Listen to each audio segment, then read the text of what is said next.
Good morning, everybody. I have been busy putting together a pot of chili to eat on for the next couple of days. I've still got a little bit of beef stew left, but I wanted to go ahead and start this cooking. So this has got my chili beans, it's got venison, it's got some broth that I made in it.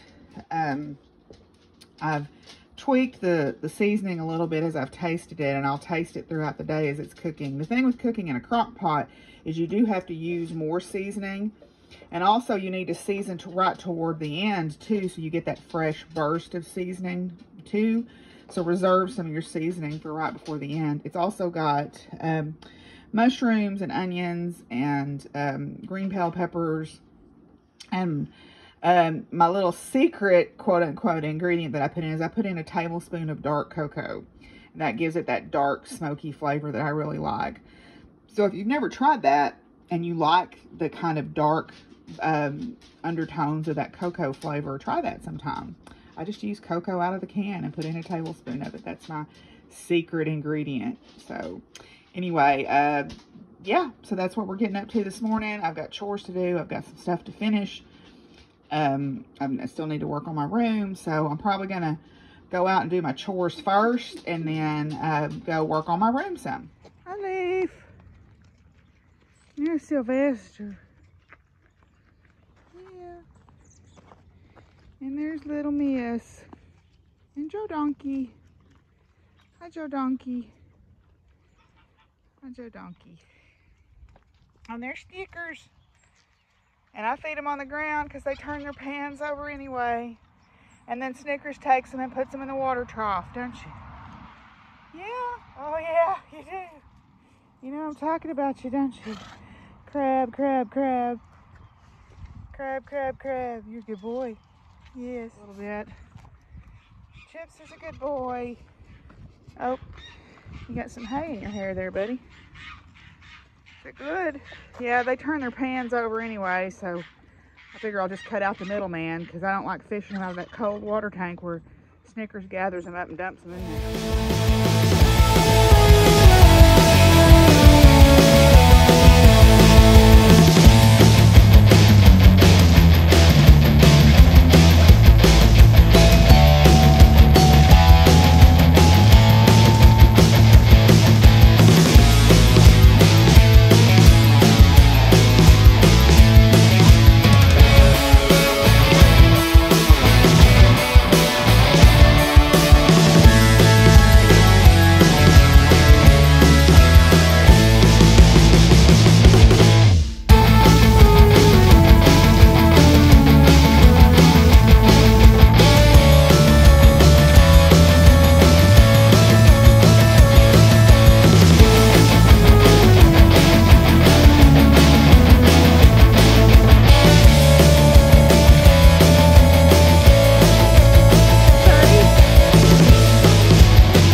tried to record this 2 or 3 times, and because I kind of get sidetracked when I talk about it. But this time of year can be hard for those of us who are not close to our quote-unquote family, our DNA-related family. Frankly, my family is pretty small, but none of my cousins have anything to do with me. And that is because my worldview is diametrically opposed to theirs. You know, if y'all have watched me for any length of time, you know that I preach that sign that says, you know, science is real, Black Lives Matter, love is love, trans rights are human rights, women's rights are human rights. You know, no human is illegal. All those things that are in that We Believe sampler are on many different, you know, examples that you have seen. Y'all know this about me. Well, my cousins don't agree with me. So that's fine.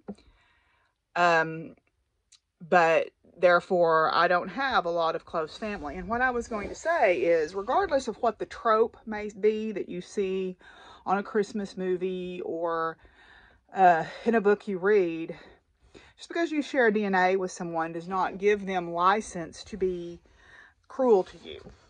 Okay? Whether they're emotionally abusive, verbally abusive, physically abusive, whatever, just because you happen to share DNA with someone, you don't owe them access to you if access to you causes you harm in some way. And not all harm is physical harm. So please don't think that you have to subject yourself to a situation like that just because that's what family does. That's not what family does. Family should be loving and accepting. And you know what? DNA does not a family make. You can build a found family, and that takes time, and it is a challenge sometimes, but you can build a found family who accept you. Now, just because they accept you doesn't mean they're not going to call you out when they see you doing something wrong or dangerous or whatever to yourself. But I'm very fortunate. It's a very small, but I have a found family that I truly value, and it took a while to get there. You know, there were a lot of false starts, but I'm very grateful for them. But you don't have to stay friends with them on social media. You don't let them have to have access to you on social media or in the real world. You don't have to put up with their abuse just because they happen to share DNA with you. That does not mean that you owe them suffering. I just wanted to say that because I think this time of year can be very hard for people because they feel there's this, oh, let's reconcile and all this stuff. Well, reconciliation is only possible if the person causing you harm is truly remorseful. If they're not remorseful and willing to change and not cause you that harm, you don't owe them anything. Okay, so I have a fun story. This is my Possum Puppet. Oops, I dropped him. This is my Possum Puppet. And I've had him for quite a while. And he is a puppet that I enjoy using. You know, I've got a possum, I've got a red fox, and I've got a wolf puppet. Okay? And the Possum Puppet lives in my sewing room. Well, one day, I was outside, and I was doing something in the garage, and I noticed that one of my storage boxes had fallen, and the lid had come off. And it had clothes, old clothes and stuff in it. Well, in the box, I saw my Possum Puppet laying there, curled up in these clothes. And I went to reach for my Possum Puppet, going, why is my Possum Puppet in the garage? And my Possum Puppet blinked. It was not the Possum Puppet. It was the possum. He was laying there playing dead with his little like that. And I went to reach for, and I very slowly backed away and and just left because I have 2 or 3 fairly large possums that come and live with my cats or eat with my cats. So it was not the Possum Puppet. It was the possum. It was the actual possum. And so the Possum Puppet was not out there. He was in the room where he's supposed to be, like a good Possum Puppet. Well, y'all look comfy. My cleaning out boxes has helped y'all, huh? It gives you lots of places to congregate. Yep, lots of places to congregate. I got my very favorite seed wish book in the mail today. Baker Creek Heirloom Seeds. This is my very favorite one to order from. Their catalogs are gorgeous. This is the free catalog. If you want to pay $10, you can get one that's about 4 times this thick with gorgeous pictures and great information in it, but this one is a wealth of information also. They work on preserving heirloom seeds, and work with farmers around to do that. They are located in Missouri, which is not too far from me, so the seeds that they grow up there should be reasonably similar to what we grow here. They are in a different, more northerly zone than I am, but only just. So, yay, I get to look at some pretty pictures while I'm having my lunch, and then I'm going to get back to cracking in my room. Well, I'm working on my room here. I'm actually kind of maybe feeling like I'm starting to see the light at the end of the tunnel, so to speak. Obviously, I've still got a lot to do, but I'm finally starting to put things away and starting to clear space, which is nice. So I'm opening Stitchy Box. I'm taking a little bit of a break here. Oh, it's another flower silk.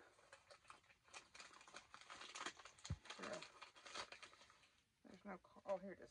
Okay. So it's a flower silk. It's really pretty.